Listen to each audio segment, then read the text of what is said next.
Peter হাসের পক্ষে doctor ইউনূসের পক্ষে 1 বছর আগে মামলা করেছি। আমি এম এ হাশেম রাজু আজকে 1 বছর দায়িত্ব পালন করছি। যখন আমি পিটার হাসের পক্ষে ডক্টর ইউনূসের পক্ষে 1 বছর আগে মামলা করেছি, তখন আমার লয়ার এখানে আছেন। আমাকে ডিজিএফআই এনএসআই আমাকে ডিজিএফআই এনএসআই এবং আইনাগরে পর্যন্ত হুমকি দিয়েছে।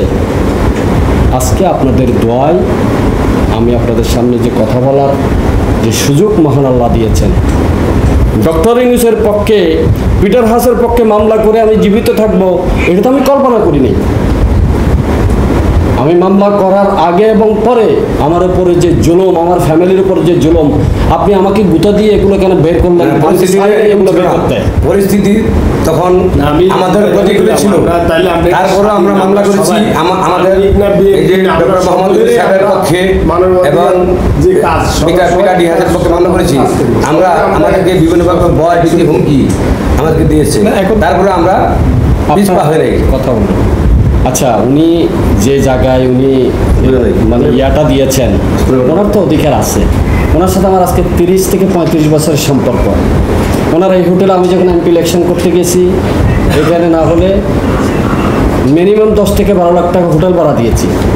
তো উনি আমাকে চিনেন, অথচ উনি জিজ্ঞেস করতেছেন যে আমি এই মানবাধিকার সংস্থা কোনো পলিটিক্যাল আইস কিনে। আমি চ্যালেঞ্জ করলাম আমার যে অ্যাম্বাসেডার, চট্টগ্রাম বিশ্ববিদ্যালয়ের সবচেয়ে বেশি মেধাবী পালিত ডিপার্টমেন্টের যিনি চেয়ারম্যান প্রফেসর ডক্টর জিনিবুদ্ধ ভিক্ষু, বান্তাদের তিনি প্রধান অধ্যক্ষ, তিনি তো আওয়ামী লীগের প্রতিষ্ঠা মণ্ডলীর সদস্য।